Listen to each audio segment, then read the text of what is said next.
ಮೆದುಳು ಜ್ವರಕ್ಕೆ ತುತ್ತಾಗಿದ್ದಂತಹ ಓರ್ವ ಯುವತಿಯನ್ನ ಶಿವಮೊಗ್ಗದಿಂದ ಮುಂಬೈಗೆ ಏರ್ಲಿಫ್ಟ್ ಮಾಡಿರುವಂತಹ ಒಂದು ಮಹತ್ತರವಾದಂತಹ ಕಾರ್ಯ ಆಗಿದೆ. ಮೊದಲ ಬಾರಿಗೆ ಆಗಿರುವಂತಹ ಒಂದು ಕೆಲಸ ಇದು. ಶಿವಮೊಗ್ಗದಿಂದ ಮುಂಬೈಗೆ ಯುವತಿಯನ್ನ ಏರ್ಲಿಫ್ಟ್ ಮಾಡಲಾಗಿದೆ. ಮೆದುಳು ಜ್ವರಕ್ಕೆ ತುತ್ತಾಗಿರುವಂತಹ ಯುವತಿಯನ್ನ ಸ್ಥಳಾಂತರಿಸಲಾಗಿದೆ ಮುಂಬೈಗೆ. ಮುಂಬೈನ ಖಾಸಗಿ ಆಸ್ಪತ್ರೆಗೆ ಮಾನ್ಯರನ್ನ ಏರ್ಲಿಫ್ಟ್ ಮಾಡಲಾಗಿದೆ. 22 ವರ್ಷದ ಮಾನ್ಯ ಶಿವಮೊಗ್ಗದ ತಿಮ್ಮಪ್ಪ ಕೊಪ್ಪಲು ಗ್ರಾಮದ ನಿವಾಸಿ. ಮೆದುಳು ಜ್ವರಕ್ಕೆ ತುತ್ತಾಗಿದ್ದಂತಹ ಯುವತಿ ಝೀರೋ ಟ್ರಾಫಿಕ್ ಮೂಲಕ ಪೊಲೀಸರಿಂದ ಸಹಕಾರ ಕೊಡಲಾಗಿದೆ. ಆಸ್ಪತ್ರೆ ಟು ಏರ್ಪೋರ್ಟ್ವರೆಗೆ ಝೀರೋ ಟ್ರಾಫಿಕ್ ವ್ಯವಸ್ಥೆ ಮಾಡಿಕೊಡಲಾಗಿತ್ತು. ಡೆಂಗ್ಯೂದಿಂದ ಬಳಲ್ತಾ ಇದ್ದಂತಹ ಮಾನ್ಯ ಸ್ಥಿತಿ ಗಂಭೀರವಾಗಿದೆ. ಮೆದುಳು ಜ್ವರಕ್ಕೆ ತುತ್ತಾದಂಥ ಹಿನ್ನೆಲೆ ಮುಂಬೈಗೆ ಏರ್ಲಿಫ್ಟ್ ಮಾಡಲಾಗಿದೆ, ಅಲ್ಲಿಗೆ ಶಿಫ್ಟ್ ಮಾಡಲಾಗಿದೆ. ವಿಶೇಷ ವಿಮಾನದ ಮೂಲಕ ಯುವತಿಯನ್ನು ಸ್ಥಳಾಂತರಿಸಲಾಗಿದೆ. ಪೊಲೀಸರಿಂದಲೂ ಕೂಡ ಆಸ್ಪತ್ರೆಯಿಂದ ಏರ್ಪೋರ್ಟ್ವರೆಗೆ ಝೀರೋ ಟ್ರಾಫಿಕ್ ವ್ಯವಸ್ಥೆ ಮಾಡಿಕೊಟ್ಟಿದ್ದಾರೆ.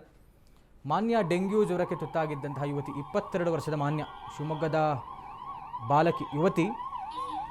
ಆಕೆಗೆ ಮೆದುಳು ಜ್ವರ ಬಂದಂಥ ಹಿನ್ನೆಲೆ ಗಂಭೀರವಾಯಿತು ಆಕೆಯ ಸ್ಥಿತಿ. ಹೀಗಾಗಿ ಆಕೆಯನ್ನು ಮುಂಬೈಗೆ ಏರ್ಲಿಫ್ಟ್ ಮಾಡಲಾಗಿದೆ ಶಿವಮೊಗ್ಗದಿಂದ. ಪೊಲೀಸರ ಸಹಕಾರದೊಂದಿಗೆ ಆಕೆಯ ಆಸ್ಪತ್ರೆಯಿಂದ ಏರ್ಪೋರ್ಟ್ವರೆಗೆ ಝೀರೋ ಟ್ರಾಫಿಕ್ ವ್ಯವಸ್ಥೆ ಮಾಡಲಾಗಿತ್ತು. ಹೆಚ್ಚಿನ ಚಿಕಿತ್ಸೆಗೋಸ್ಕರ ಮುಂಬೈಗೆ ಶಿಫ್ಟ್ ಮಾಡಲಾಗಿದೆ. ಮೆದುಳು ಜ್ವರ ಬಹಳ ಸೀರಿಯಸ್ ಕಂಡೀಷನ್. ಡೆಂಗ್ಯೂ ಇದ್ದಂಥದ್ದು ಮೆದುಳು ಜ್ವರಕ್ಕೆ ಟರ್ನ್ ಆಗಿದೆ ಪಾಪ ಆ ಯುವತಿಗೆ.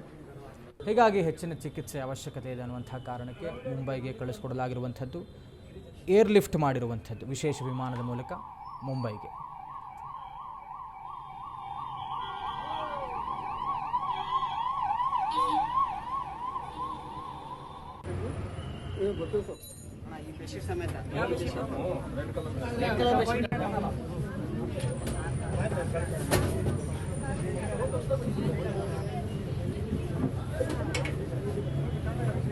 ಆರಾಮಾಗಿ ಹೋಗ್ರಿ ಅಣ್ಣ.